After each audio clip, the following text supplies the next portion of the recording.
Excongresistas. Por un lado tenemos a Gilbert Violeta, excongresista de Peruanos por el Cambio.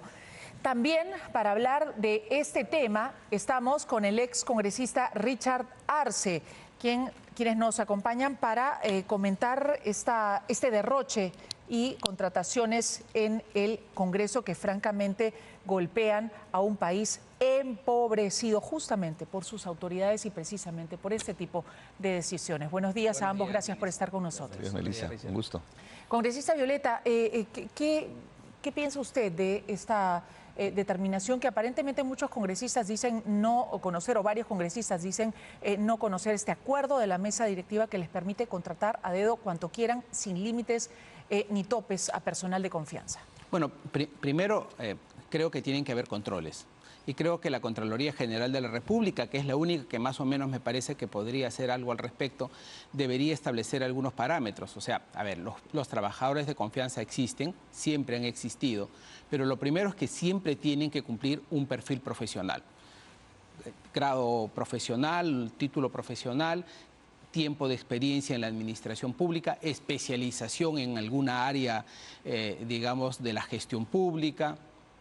Y luego lo otro es que tiene que haber un parámetro presupuestario, ¿no? Las cosas que estamos viendo ahora en el Congreso me parece que son terribles y creo que no existe un sinceramiento sobre la cantidad de trabajadores que existe realmente en el Congreso de hoy. Hay un cálculo que señala que son más de 28 trabajadores por congresista. Bueno, eso porque pueden haber muchos trabajadores en la parte administrativa, logística, en fin, ¿no? Pero creo que ese no es el número real. El número real es cuántos trabajadores existen hoy en todo el Congreso en relación a los trabajadores que se necesitó antes para funcionar con el mismo número de congresistas. Y hay quienes creen que el número real de congresistas no está en 3.500, como dicen los boletines oficiales. El número real de trabajadores. De trabajadores en el Parlamento, sino alrededor de 5.000. Hoy existen, por poner solo un ejemplo, 25 comisiones especiales en el Parlamento, cuando tienes 24 comisiones ordinarias, las que siempre funcionan para hacer todo, son 24. O sea, hoy tienes más comisiones especiales que comisiones ordinarias, ¿no? Y lo otro, el presidente o la mesa directiva está contratando personal a dedo como si fuera pues su casa, su chacra, ¿no? Y su plata, como se pueden decir a quién contratar con sus propios recursos. Y lo otro, ¿no?, que conversábamos hace unos minutos, por ejemplo, esto que ha pasado o que está pasando en relación al Museo de la Inquisición, que es un patrimonio que administra el Congreso, creo que se tiene que sincerar también, porque zapatero a tus zapatos.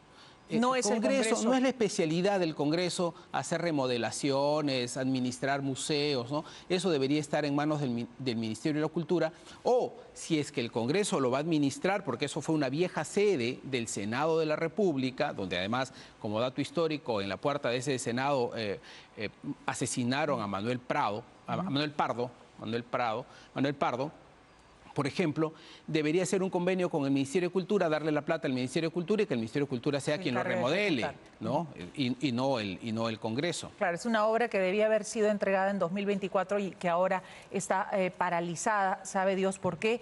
Hay un costo de 13 millones de soles que se ha ejecutado en los últimos años, por lo menos en las últimas 3 presidencias, y la obra todavía no está concluida. Ahora, solamente un pequeño detalle más sobre esto. Yo creo que la bicameralidad que viene es la gran oportunidad para sincerar trabajadores, sincerar comisiones y sincerar logística del Parlamento. Yo creo que un Congreso, incluso bicameral, con no más de 1.500 trabajadores funciona perfecto.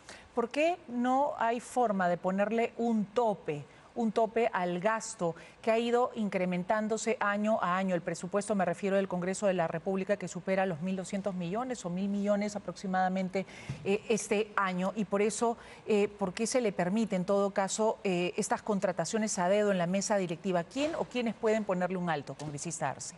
Lamentablemente, bajo el paraguas de autonomía presupuestal, porque es la única institución que tiene autonomía presupuestal, ellos disponen como se les viene en gana.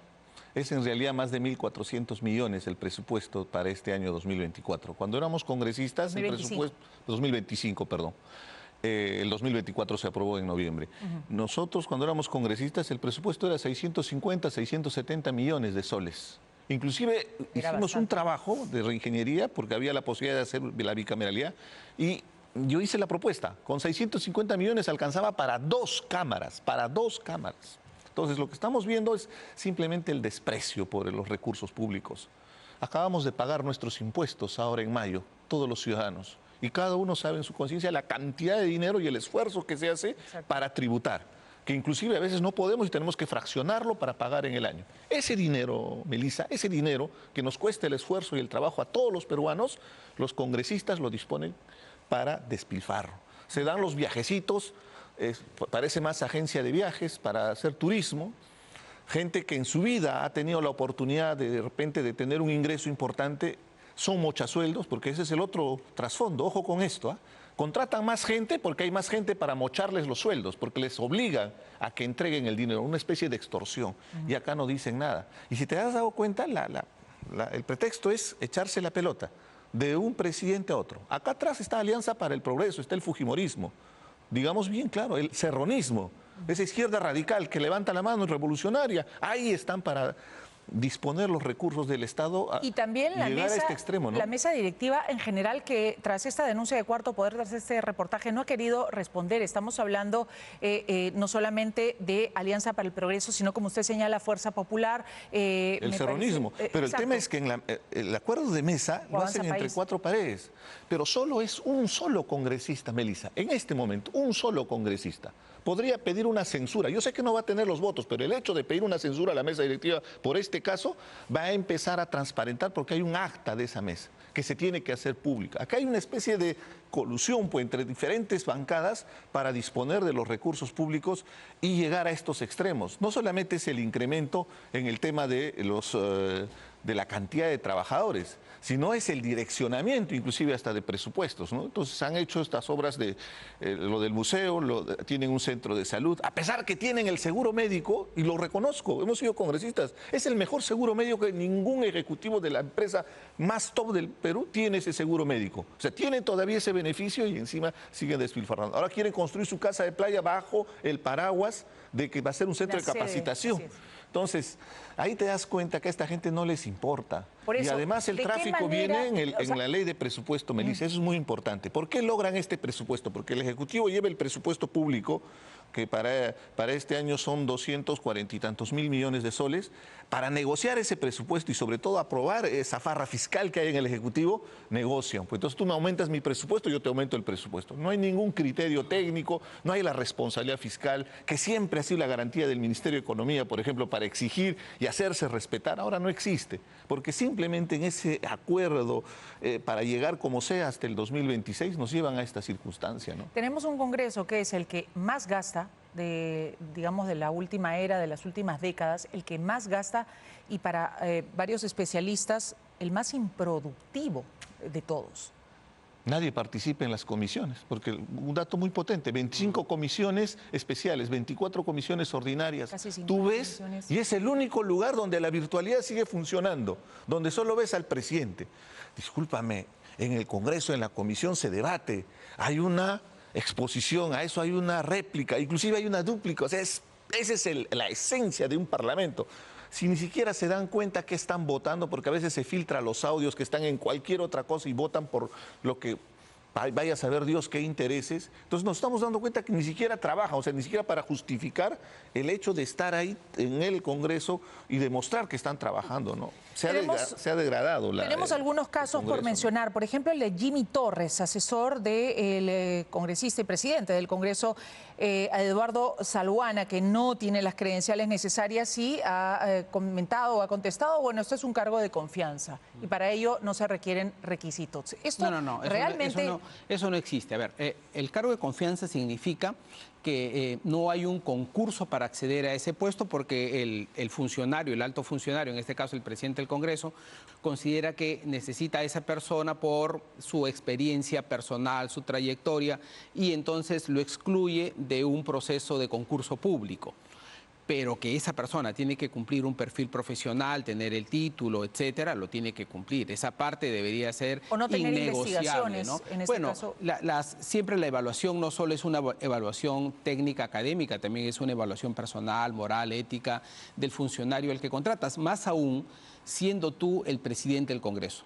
porque tienes la responsabilidad, además moral, de dar un ejemplo al resto de tus colegas, ¿no? Tendría que ser un técnico intachable el que, digamos, figure en este cargo. Además, lo que tiene Permíteme solamente mencionar, Jimmy Torres es asesor de confianza de Salguana, cuestionado por sus frecuentes viajes a Utah y a China, sueldos elevados y su participación en una investigación fiscal por presuntas contrataciones ilegales. Claro, bueno, además, decía yo, de altas calificaciones académicas, técnicas, ¿no? Que es lo primero que tendría que ocurrir, y luego ser un personal pues intachable. Estás asesorando al presidente del Congreso, y el presidente del Congreso es una persona que se relaciona con, digamos, con altos funcionarios públicos, pero también con embajadores y personalidades, digamos, de diversas partes del mundo.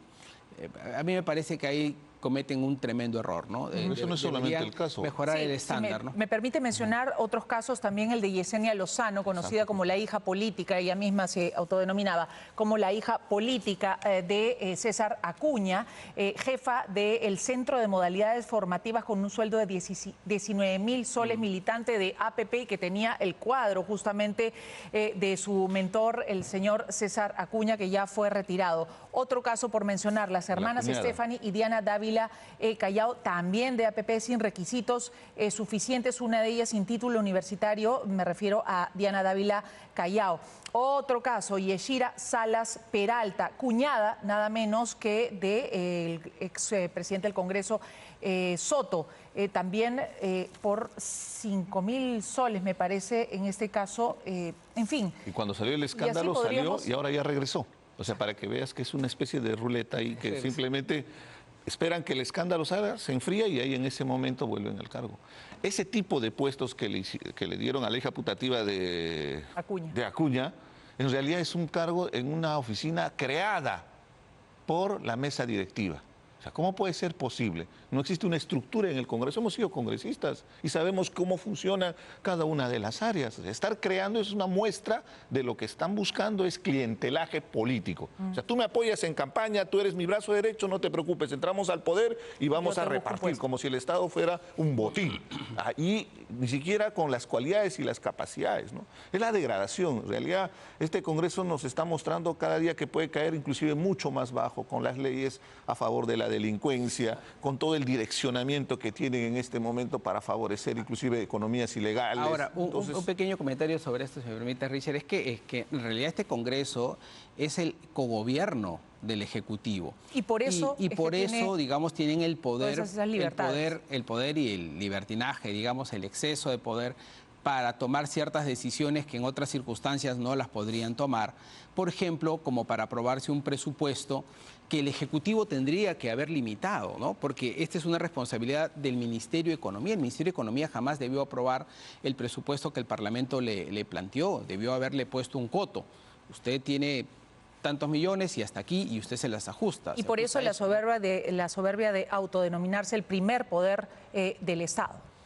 Pero eso lo utilizan solo como argumento. Inclusive cuando critico al Congreso, siempre dicen, pero tú has sido congresista, ¿cómo vas a criticar a tu institución? No criticamos a la majestad del Congreso, que es la base de nuestra república.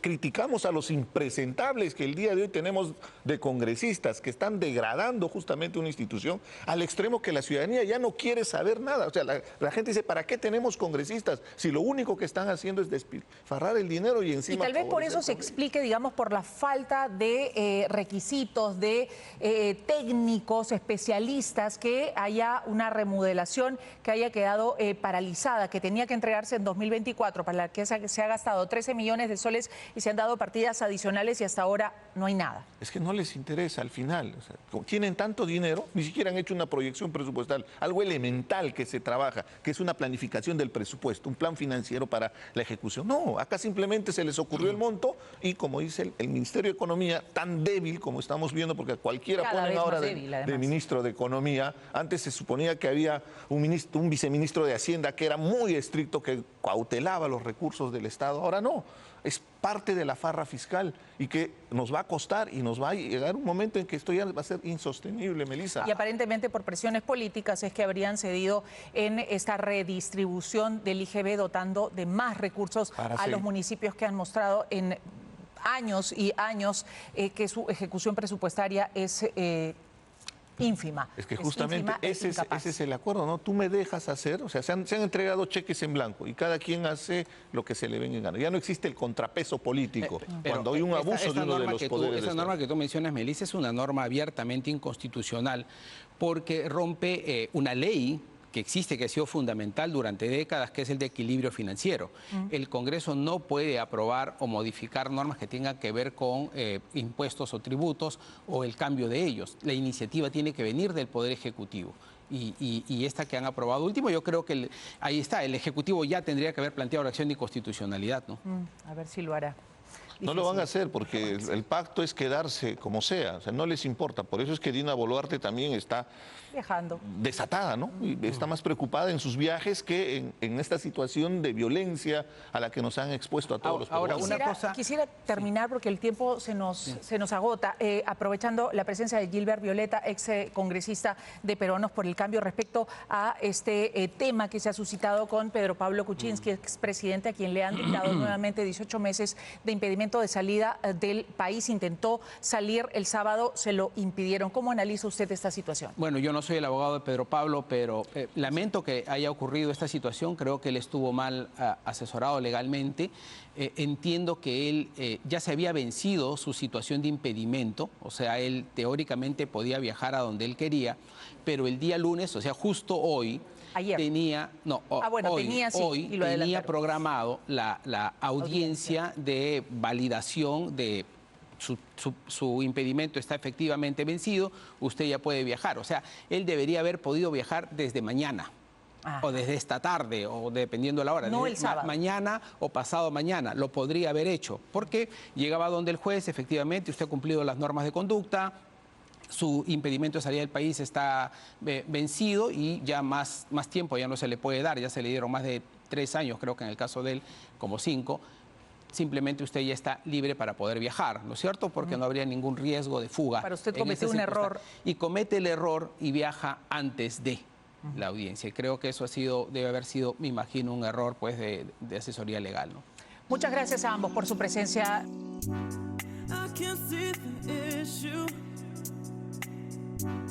Yeah, believe me, I need to keep myself alive.